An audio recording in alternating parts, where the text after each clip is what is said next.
ব্যাঙের মতো লাফি লাফি 2 হাত দিয়ে চলতো।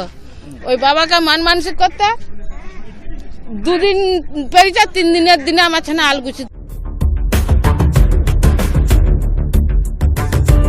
বনের মতো অংশটা দেখতে পাচ্ছেন, এটাই হলো বাবা পঞ্চানন্দ। বাবা এখানেই থাকেন, যেহেতু বাবা বনবাসী সেই জন্য উনি বনের মধ্যেই থাকেন। এখানে আমরা তো গাছ লাগাইনি, গাছ আপনারা তো এখানে আগে বনে জঙ্গলে বিভিন্ন গাছ বনে জঙ্গলে অনেক ভর্তি ছিল, এখন খুব কমে গেছে। বাংলার গ্রাম যেখানে সরলতা আর বিশ্বাসে মানুষের জীবন কাটে, এখানে বাড়ির তুলসী গাছটিও দেবতা জ্ঞানে পূজিত হয়, যেখানে শাঁখের ধ্বনিতে সন্ধ্যা নামে।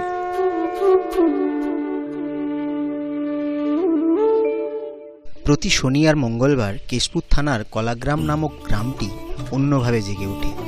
এক বনবাসী দেবতার বাড়িতে মানুষ ছুটে আসে তাদের নতজানু ভক্তিতে। শুধুমাত্র দেব পূজাই নয়, এই স্থান হয়ে ওঠে এক মিলন ক্ষেত্র। পসরায় সেজে ওঠে ফুল ফল বাতাসা মিষ্টিতে, সাথে উপরি পাওনা শিশুদের খেলনা, নানান খাবার দাবার। মানুষের এই ভক্তি আর বিশ্বাসের মূলে আছে বাবার কৃপা। বাবা পঞ্চানন্দের কৃপায় চমৎকার ঘটনা সব ঘটে চলে। অসুস্থ মানুষ সুস্থ হয়, কানা মানুষ দৃষ্টি পায়, বোবা পায় ভাষা। বাবা কোনো ভক্তকেই খালি হাতে ফেরান না। এই হলো বাবা পঞ্চানন্দের মন্দির। আপনারা যেটা দেখছেন এটাই বাবা পঞ্চানন্দের মন্দির। আপনাদের কি দেখে এটা মন্দির বলে মনে হচ্ছে? কিন্তু ইনি হলেন বনবাসী প্রাচীন দেবতা। তো চলুন মন্দির ঘুরে দেখার আগে আমরা কিছু প্রাচীনত্বের নিদর্শন খুঁজে দেখি।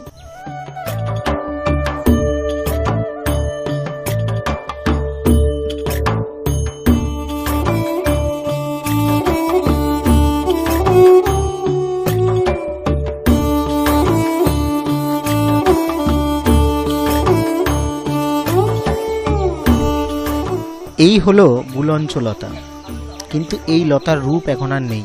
শত শত বছরে এর কাণ্ড আজ বৃক্ষে পরিণত হয়েছে।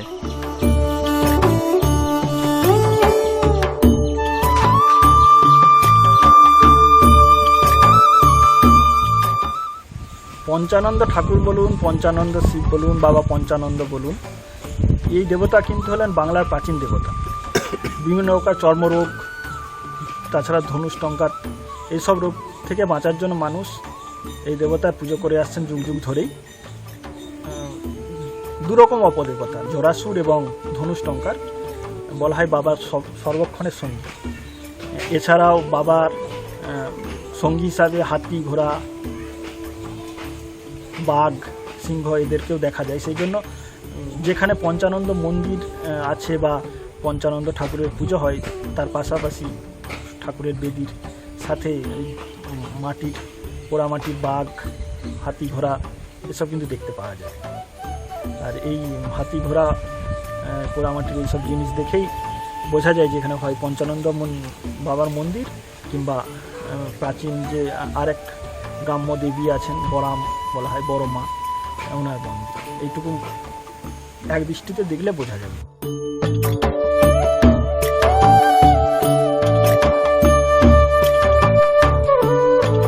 স্থানীয় মানুষ বলাবলি করেন এই স্থানের গাছপালা বাবার কৃপায় বেড়ে ওঠে, তাই প্রাকৃতিকভাবে মারা যায়। না হলে কোনো মানুষ এই গাছগুলিতে একটি আঘাত করার সাহস পায় না। এখানে আমরা তো গাছ লাগাইনি, গাছ আপনারা তো হয়েছে। এখানে আগে বনে জঙ্গলে বিভিন্ন গাছ বনে জঙ্গলে অনেক ভর্তি ছিল, এখন খুব কমে গেছে। আমার এক জ্যাঠামশাই, আমাদেরই ফ্যামিলি, একজন গাছ কাটতে এসেছিলো, গাছ কেটে নিয়ে যাচ্ছিল, আমারই জ্যাঠামশাই। তো গাছ কাটতে কাটতে তার মুখ দিয়ে হঠাৎ রক্ত বেরায়। রক্ত বেরানোর পর থেকে আর কেউ গাছ আমরা হাত দিইনি। ওই আঘাত পাওয়ার পর থেকে আমরা গাছে হাত দিইনি আর কি।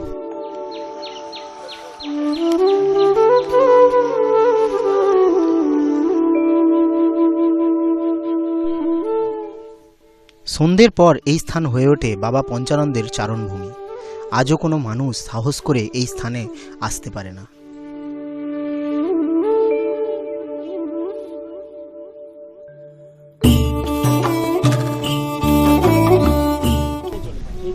এখানে কেউ রাতে থাকেনি, কেউ রাতে এখানে রাত্রি নিবাস কেউ করেনি।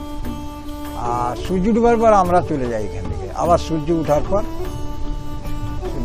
আসি। কারণ বলতে ঘাত প্রতিঘাত আগে কেউ পেয়েছে বা আমাদের কেউ পেয়ে গেছে এরকম। আর এইখানে ফুলমাটি অনেকেই আমরা বাড়িতে নিয়ে যাই, কিন্তু সূর্য ডুবার পর আমরা কাউকে আর দিইনি ফুলমাটি। বর্তমানে আধুনিকতার ছোঁয়া লেগেছে সর্বত্র। আজ এই ভিডিও আপনারা দেখতে পাচ্ছেন, তাও আধুনিকতার দান। আমাদের প্রতিটি দিন কাটে আধুনিকভাবে, কিন্তু এই দেবতা বনবাসী, বড় বেশি প্রাচীন। ইনি বদ্ধ জায়গায় থাকতে বেশি পছন্দ করেন, তাই তো মন্দিরের বাইরে থেকে দেখলে মনে হয় এ এক গ্রামের বাড়ি। আর মন্দিরের উপরের চালটা ফাঁকা, অথচ বাবার কৃপায় ভেতরে বৃষ্টির জল পড়ে না। এখানে পাকা মোটেই হবে না, কেন না তাপ উনি সহ্য করতে পারেন, পাকার ঘরে উনি থাকতে ভালোবাসেন। হ্যাঁ, উনি ব্রহ্মচারী বনদেবতা, শিবের অপর নাম পঞ্চানন থেকে পঞ্চানন্দ। আর ওনার এখানে পাতাল থেকে উনি ভূমিষ্ঠ হয়েছেন, আর উনি ওই বেলপাতাতেই সন্তুষ্ট। আর এখানে ওই আমাদের এই মাটির ঘরেই উনি থাকতে ভালোবাসেন, কেননা ইট দেওয়া আছে নিচে, দেখবেন ইট দেওয়া আছে। একজন তৈরি করতে এসেছিল, অর্ধেক রাস্তায় রয়ে গেছে, তিনি আর পারলেননি তৈরি করতে।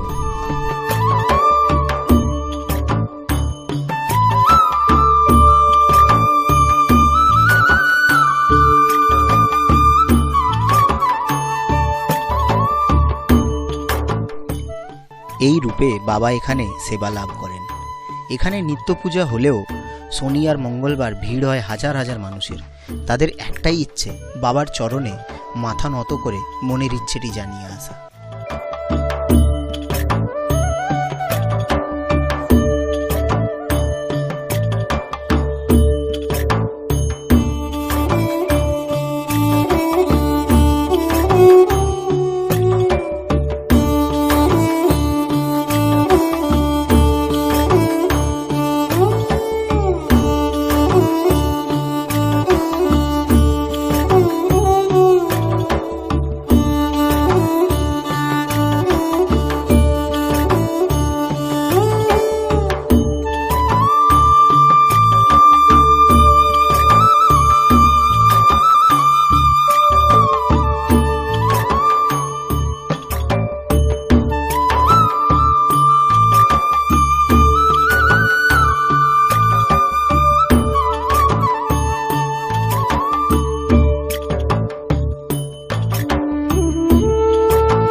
কিছুদিন আগে, বছর 10-15 আগে, 10 আগে 15টা না 16টা পাঁঠা পড়েছিল। তো কামার বলি করতে এসেছিল, কামার ছিল নিমাই কামার কনানে, সে এখানে বলি করতে আমি ছিলাম সেই সময়। তো বলি হতে সে প্রথমে এইদিকে তাকাচ্ছে, তখন আর টোপ মারতে পারছিল। তো এইরকম কিছু একজন লোক বসে বসে আবার অন্য একজন কামার এসে যখন কাটা হলো, তারপর সে উঠে যাওয়ার পর তার রোগ দেখা দিয়ে সেই রাত্রে মারা যায়। আমরা এই বাবার মন্দিরে একজনকে পেয়েছি, উনি বাবার কৃপা লাভ করেছেন। তো ওনার কাছ থেকে ওনার কিছু কাহিনী শুনবো। তো তার আগে আপনারা যারা ভিডিওটা দেখছেন তারা অবশ্যই বাবার নামে চ্যানেলটি সাবস্ক্রাইব করে দিন। আসুন ওনার সাথে কথা বলে নেওয়া যাক। আমার বাবা মা বলে এই বাবাজির মানে পঞ্চানন্দ বাবাজির মাড়াই মান্নত করেছি, করে আমরা হয়েছি। তারপরে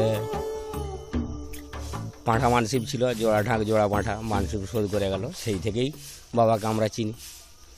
এবারে বাবার বলে এই যে আদিমাড়ো বলে এখানে বন্যা হলে কোনোদিন ওই উপরে উঠেনি, মোটকা ফাঁকা বাবাজির।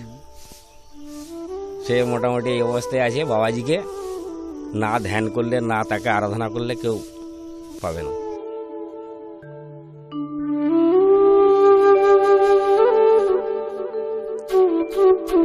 আমার নাম কৃষ্ণ সাঁতরা, আমার গ্রামের নাম হচ্ছে চকপ্রয়াগ, ডেবরা থানা লাস্ট বর্ডার। এখানে আমি নতুন পুজো দিতে এসেছি। তার রাস্তাও এখানে এসে দেখলাম যেটা খুবই ভালো লাগছে, খুব শান্তপ্রিয় এলাকা।